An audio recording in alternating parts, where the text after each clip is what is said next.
हमारी चौड़ीकरण में पूर्ण रूप से हमारी दुकान चली गई थी और मुआवजा हमको 1 लाख मिला था। ये दुकान हमको पड़ी 15 लाख की, 12,000 रुपया किराया।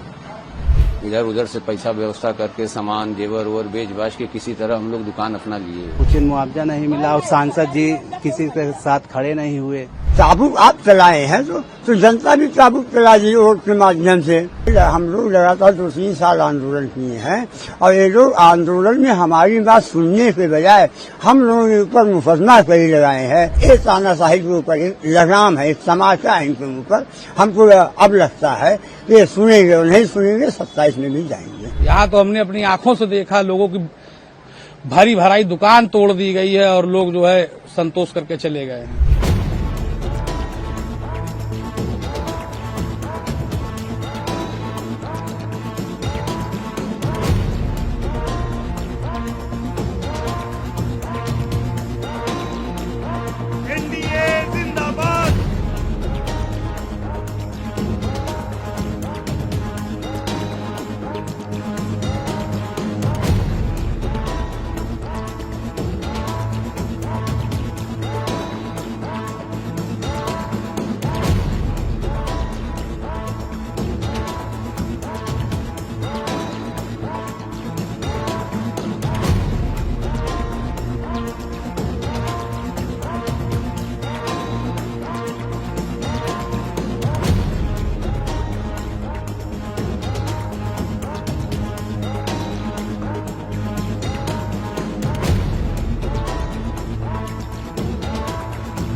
चौड़ीकरण में हमारा भी मकान था। समस्या सब वही जाके दिखता है कि जो सांसद के साथ कोई सांसद किसी के साथ खड़े नहीं हुए। सही बात। रीजन यही था जो सरकारी योजना आई, सबको अधिकारी लोग 1 लाख 2 लाख 3 लाख जिसको जैसा हुआ वैसा दिए। किसी कोई संतुष्ट नहीं है मुआवजे से। क्या होना चाहिए था मुआवजा आप लोग? मुआवजा जैसे एक दुकान 10 फुट का 20 फुट का जा रहा है, 2 लाख मिल रहा है। नई दुकानें बना के आप 20 लाख में दे रहे हैं। टेढ़ी बाजार पे जो दुकानें बनी हैं सबको ये हुआ था जिसकी दुकानें जा रही है उसको दुकान मिलेगा। वहाँ दुकान देने के बदले 20 लाख रुपए 15 लाख रुपए की दुकान है, वो आदमी ले ही नहीं पाएगा। कितना आपका गया है? हमारा तो 20 फुट चौड़ा था, 10 फुट गहराई था, इतना गया था। 2 मंजिला मकान था। पूरा चला गया? पूरा नहीं गया, गहराई और था। पैसा कितना मिला आपको? 4 लाख रुपए। आप उससे संतुष्ट हो?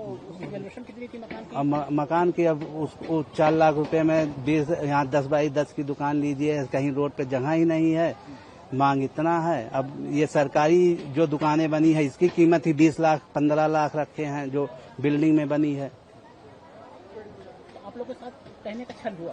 छल तो हुआ ही है, इसी मारा ये दिक्कत आया है। अच्छा, क्या कारण हो सकता है सांसद यहाँ से सीट हारने का? सांसद में यही चौड़ीकरण से आदमी संतुष्ट नहीं था। और भी प्रोजेक्ट जैसे गली गली चौड़ा होना है, करना है, आदमी की सोच यही आई कि ना दिया जाएगा तो ये काम रुक सकता है। उचित मुआवजा नहीं मिलता? उचित मुआवजा नहीं मिला और सांसद जी किसी के साथ खड़े नहीं हुए। तो इस समय भाई आप क्या कर रहे हो? दुकान तो आपकी चली गई, फिर क्या कर रहे हो? फेरी वाला काम करते हैं। माल इन्हीं से खाते हो? नहीं, ला के माल देते हैं। हमारी दुकान वो सुलभ कॉम्प्लेक्स के ठीक सामने थी। हमारी चौड़ीकरण में पूर्ण रूप से हमारी दुकान चली गई थी और मुआवजा हमको 1 लाख मिला था। कितनी बड़ी दुकान थी? वो 10 बाई 10 की थी। किसी चीज की दुकान की होता है? वो इसी में माला वाला की दुकान थी हमारी।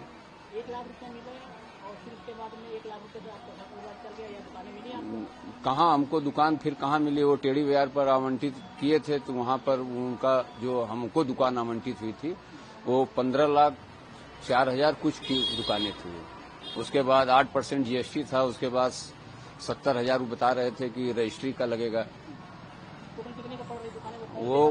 वो दुकान थी आपका टेढ़ी बाजार में जो बना है विकास प्राधिकरण की थी। दिया नहीं आप लोगों ने? अब उतना बजट ही नहीं था, कहाँ से लेते। उसके बाद वो दुकान मार्केट से एकदम आउट में है, इसलिए हम लोग वहाँ नहीं ले पाए। ये जो दुकानें, ये नई दुकानें दी? ये नई दुकानें दशरथ महल के महंत जी ने बनवाया था, क्योंकि हम लोग पुराने किराएदार थे उनके। तो उन्होंने बनवाया, तो अब इधर एक महीना हुआ इस दुकान को लिए। कितने की ये दुकान? ये दुकान हमको पड़ी 15 लाख की, 12,000 रुपया किराया। कहाँ 1 लाख रुपये और कहाँ 15 लाख रुपये? जी, अब क्या किया, इधर उधर से ले होके सब मांग मूंग के, क्योंकि भाई अब बच्चों को भी लिखाना पढ़ाना, अब इस एज में हम लोग क्या कर पाएंगे, मजबूरी में लेना पड़ा हम लोग को। इधर उधर से पैसा व्यवस्था करके सामान जेवर और बेच बाच के किसी तरह हम लोग दुकान अपना लिए। ऐसे वैसे बनता क्या था आप लोगों का, क्या उचित होना चाहिए था? तो हम लोग को उचित होना चाहिए था कि मान लीजिए हम लोग के पूर्ण रूप से जो सरकार ने कहा था कि आपको कहीं विस्थापित करा देंगे, वो करा देंगे। तो हम लोग को जैसे दुकान हम लोग की गई थी, हम लोग को मुआवजा न दिए होते, जो टेढ़ी बाजार में आवंटित हो रही थी हम लोग को निःशुल्क ही आवंटित करा दिए होते, तो कम से कम हम लोग अपना रोजी रोटी अपना किसी तरह करते वहां से। ऐसा नहीं हुआ। ऐसा नहीं हुआ। प्रशासन विधानसभा चुनाव 2022 से पहले जो है दिनेश शर्मा तत्कालीन उप मुख्यमंत्री जी आए थे और व्यापारियों के साथ समन्वय बैठक में उन्होंने आश्वासन दिया था कि हम आपको बसाने के बाद उतारेंगे और आपको दुकान के बदले दुकान दिया जाएगा। और बाद में योजना का क्रियान्वयन हुआ, दुकानें तो ले ली गई और 1 लाख रुपये नॉर्मल मुआवजा दिया गया। और दुकान के बदले दुकान देने की जो बात किए थे, इन्होंने टेढ़ी बाजार चौराहे पर और कौशलेशपुर रेलवे स्टेशन रोड पर करीब 400 दुकानें बनवाए थे और उसका कीमत मांगने लगे 15 से 20 लाख रुपया। यहाँ पे अधिकतर व्यापारी जो है गरीब वर्ग के हैं, लिहाजा वहाँ पर 20% लोग ही दुकानें खरीद पाए हैं। 80% व्यापारी जो विस्थापित थे आज भी विस्थापित हैं और उनको आह भी लग रही है। ये गरीब जो विस्थापित में है, दर दर के ठोकरे खा रहे हैं, रोजी रोटी लिए परेशान है, तो गरीबों की आह भी भाजपा को ये ही है। क्या कहा जा सकता है कि जो यहाँ की सुधारी है वो व्यापारियों का प्रकोप है? हाँ, जैसे आप किसी भी आह नहीं लीजिए, भूमि अधिग्रहण अधिनियम आपने लागू नहीं किया, सहमत के आधार पर आपने जमीन नहीं अधिग्रहण किया, आप चाबुक के बल पर पूरा अधिग्रहण करते चले गए अयोध्या फैजाबाद पूरा शहर, तो चाबुक आप चलाए हैं तो जनता भी चाबुक चला दी वोट के माध्यम से और इनको बाहर कर दी। अभी तो ये जनता एक इशारा ही है, आगे 2027 है, इनकी चाबुक ऐसे चलेगा, 2027 में निपट जाएंगे। इसी से मिलते जुलते भी नहीं सांसद जी? ये सांसद जी का अब हम लोग अपने जो 2-3 साल का आंदोलन हम लोगों का चला है व्यापारी हित के लिए, हम लोग लगातार सभी जहाँ गए हैं, सभी जनप्रतिनिधियों से मिला गया, अधिकारियों से मिला गया, लेकिन कहीं कोई राहत नहीं मिला है। केवल ऊपर से आया ऊपर से आया है, तो मानवता से बड़ा कोई धर्म नहीं है। आप मानवता पुरुष शांति से नियम पालन, हम लोग भी विकास चाहते हैं, विकास होगा सबसे ज्यादा लाभ व्यापारियों को मिलेगा, सबसे ज्यादा बिक्री हम लोग बढ़ेगी। लेकिन जब हमारी दुकान बचेगी तभी तो हम कमाएंगे। दुकान चलिए, अब आप समझ लीजिए, हम लोग लगातार 2-3 साल आंदोलन किए हैं और ये लोग आंदोलन में हमारी बात सुनने के बजाय हम लोगों के ऊपर मुकदमा कई लगाए हैं, दुकान मकान सील कर दिए हैं, सैकड़ों बार हाउस अरेस्ट किए हैं। तो दबंगई एक तानाशाही चलती चली आई है और ये तानाशाही के ऊपर एक लगाम है, एक तमाचा है इनके ऊपर।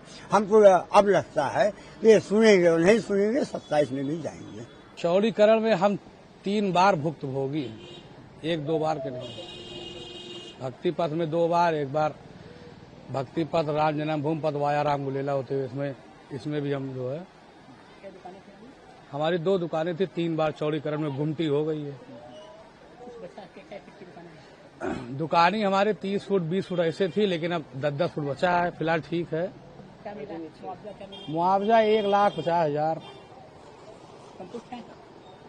ऐसा है कि दुकान देने से संतुष्ट है, मुआवजे से नहीं संतुष्ट है। क्या होना चाहिए था? होना ये चाहिए था कि भाई जैसे बहुत सी यहाँ जनता पैसे के लिए नहीं मर रही है और आपने यहाँ 10 फुट की अगर जमीन ले ली सड़क चौड़ीकरण में या किसी चीज के अधिग्रहण में, तो जो आपने वादा यहाँ की जिला प्रशासन ने किया कि लोगों का पुनर्वास कर देंगे, और जब पुनर्वास करने का समय आया तो आप 20 लाख, 30 लाख, 50 लाख, गुप्तार घाट के मार्केट में 70 लाख की दुकान उठी है बोली में। अब गरीबों का अगर आप 10 फुट का जगह ले रहे हो, उसको 10 फुट 70 लाख में दोगे तो प्यासा रोज कुआं खोद रहा, पानी पी रहा है, वो कहाँ से 70 लाख लाएगा? वो तो कोई उद्योगपति है नहीं। ये सब चीज प्रशासन को सोचना चाहिए था और गवर्नमेंट को सोचना चाहिए था कि अगर लोगों का हनन हम कर रहे हैं तो उसकी व्यवस्था भी हमें देनी चाहिए। ऐसा नहीं होना चाहिए कि आप उनको उनका घर ले लिए, दुकान ले लिए, उनका खेत ले लिए और उनको आप बाहर का रास्ता दिखा दो। 2 दिन पहले तो ऐसा लग रहा था कि हम लोगों को अयोध्या छोड़ना पड़ जाएगा, यहाँ के जो छोटे मोटे तबके के जो व्यापारी हैं। लेकिन अब 2 दिन से कुछ राहत है कि कुछ उम्मीद जग रही है कि बच सकते हैं। क्या है कि लोकसभा हारना? वजह लोकसभा में हारना यही है कि लोगों यहाँ के जो निर्वाचित पदाधिकारी, उनका ओवर कॉन्फिडेंस, उनका घमंड, ये उनको लीड हुआ। क्या इसका भी असर है जो चौरी कांड में हुआ? तो बिल्कुल असर है, 100% असर है। अगर यहाँ के निर्वाचित पदाधिकारी चाहते तो वो बड़े बड़े मठ मंदिरों और छोटे छोटे गरीब व्यापारियों का सेटलमेंट करा सकते थे, लेकिन यहाँ के लोगों ने ऐसा नहीं चाहा, यहाँ के पदाधिकारियों ने। इस पे उन्होंने सोचा तक नहीं। अगर वो सोचते तो छोटे मोटे गरीब दुकानदार व्यापारी जो भी हैं यहाँ, उनका सेटलमेंट बड़े बड़े मठ मंदिरों से हो जाता और लोगों को यहाँ से विस्थापन न करना पड़ता। बहुत लोग तो इसमें व्यापारी ऐसे हैं जो शारीरिक रूप से कमजोर थे, जिनकी मृत्यु हो गई हार्ट अटैक से, किसी अन्य चीज से। ऐसे ऐसे लोग भाई जिनका परिवार में आपके अगर एक आदमी की मृत्यु हो जाए तो आप 2-4 दिन बाद रो करके फिर नॉर्मल हो जाएंगे, लेकिन किसी की रोजी रोटी छिन जाएगी तो पूरा परिवार समझ लीजिए मृतक हो जाता है। यहाँ तो हमने अपनी आंखों से देखा, लोगों की भरी भराई दुकान तोड़ दी गई है और लोग जो है संतोष करके चले गए हैं। उसी का खामियाजा इनको वोट के माध्यम से भुगतना पड़ रहा और उनके अंदर सुधार नहीं है तो आगे भी भुगतना पड़ेगा। अभी बहुत से चुनाव होने, 27 में, 29 में। इन लोगों को मुंह के बल गिरना पड़ेगा।